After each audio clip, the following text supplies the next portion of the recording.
Installing Hyper-V, that's a pretty easy thing to do. We've been working with it for a while throughout these videos, but with all of the singing about how great Server Core is, it's inevitable that some of you will want to install Hyper-V on a Server Core machine, since Server Core is technically more secure and it's faster than its GUI equivalent. So in this video, you're going to learn how you can install Hyper-V on a Server Core machine. However, this video will not be about how to install Server Core itself, as we've already got videos showing you how exactly you can do that. In fact, the video that I'm referring to, which is simply called an Introduction to Server Core, that video details the exact steps that I've taken to create the Server Core machine that we'll be using in this video. So if you're stuck and you're unsure how to get your Server Core installation to the point where I am now, then just watch that video, then we'll be at the exact same spot together. And what we have now is really only a Server Core machine. I've set the host name, the IP address, the default gateway, DNS, I've added it to our domain, and I've enabled remote desktop. So if you can do all that, then you and we're in sync. Again, all of that's detailed in our Introduction to Server Core video. Now, before we can install the Hyper-V role though through our Server Core machine, the first thing we'll want to do is install a required update from Microsoft. Now, this patch here, which you can see at this URL, is obviously a freely available patch from Microsoft's website, but you could also download it through Windows Update as well if you're using that with your Server Core machine. Okay, so here we are, we're on our Server Core machine, and I've already downloaded this patch, and I've copied it over to this Server Core machine, and you can see I've got it waiting here patiently on the root of my C drive. So to install it, we're going to enter in wusa.exe, which is the Windows Update standalone installer application, and then we'll tell it the name of the patch. And that, of course, is Windows 6. I won't bother reading out that KB number. So that's the full command. We'll hit enter. And this is going to want to install this patch as the window says, so we'll click on OK to install it. Alright, well, after a brief pause, we can see the patch is installed, and as this window says, we will need to reboot this machine, so I'm going to pause the video here, I'll click restart, and we'll be back in a moment. Alright, we're back. Our Server Core server has been rebooted, so now we're ready to install Hyper-V. But before we do, you might want to just verify that the patch did install correctly, and to do that we can use WMIC, or the WMI command prompt. So the command we're looking for is WMIC QFE list, and if we run that, it's going to show us all of the patches installed on this system. But as you can see, the output is kind of all over the place. Let's run it again, but this time we'll add in a /format:/list, and we'll hit enter.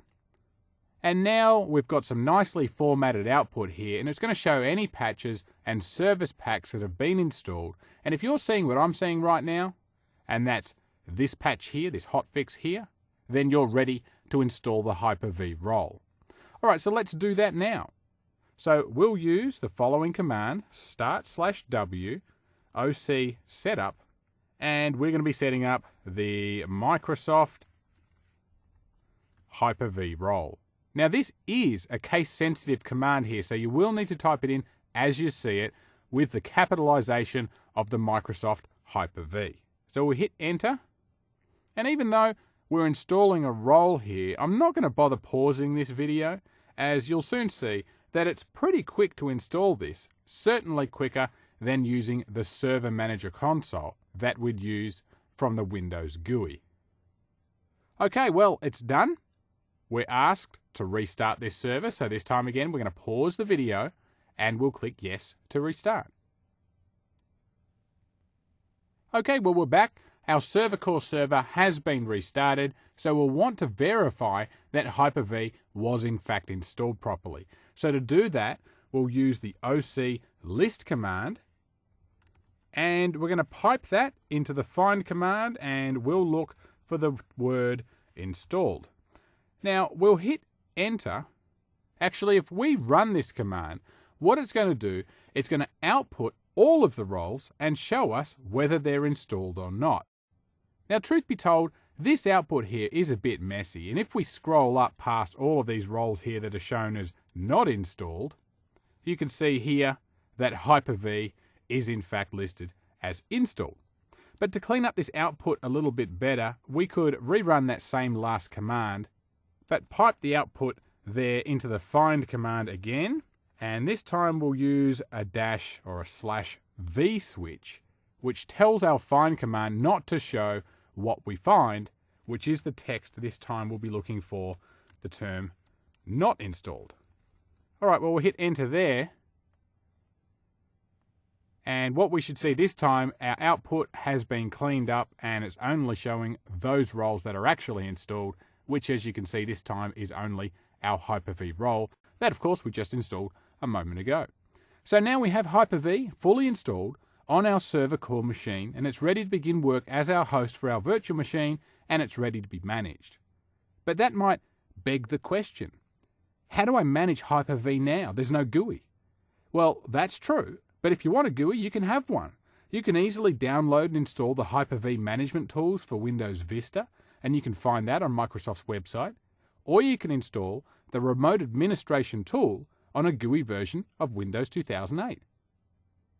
Okay, well, I've just switched over to our domain controller here, which is running Windows Server 2008 R2, in fact. So in our Server Management console, we'll open that up. We'll click Features. We'll choose Add Features. Now we'll scroll down a little and we'll expand Remote Server Administration Tools, and you can see that some of these are actually installed already. So we'll expand Role Administration Tools and we'll select Hyper-V Tools. We'll click Next and then Install.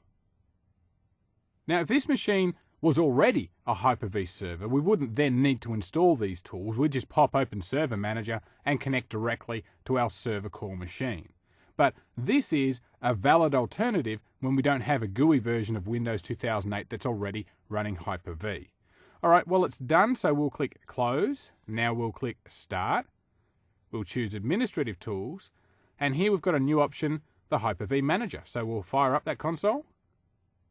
And this console should be pretty familiar to you guys right now. It's the same one we've been using throughout these videos. So we'll need to connect to our server core machine. So to do that, we'll right click on Hyper-V Manager here and we'll choose Connect to Server.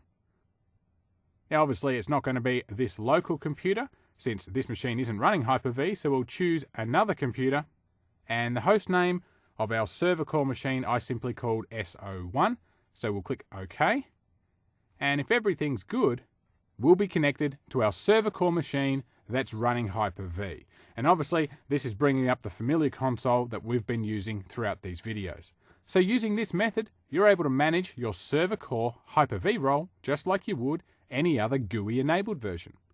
In this video, you've seen how to install the Hyper-V role on a server core version of Windows 2008.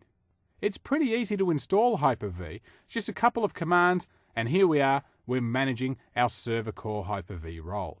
So there's no excuse really for not even giving Hyper-V on server core some consideration. Technically, it's going to be more secure and probably faster than a GUI equivalent since the footprint of Windows 2008 itself is so much smaller. So we hope you've enjoyed this video and we'd like to thank you for watching.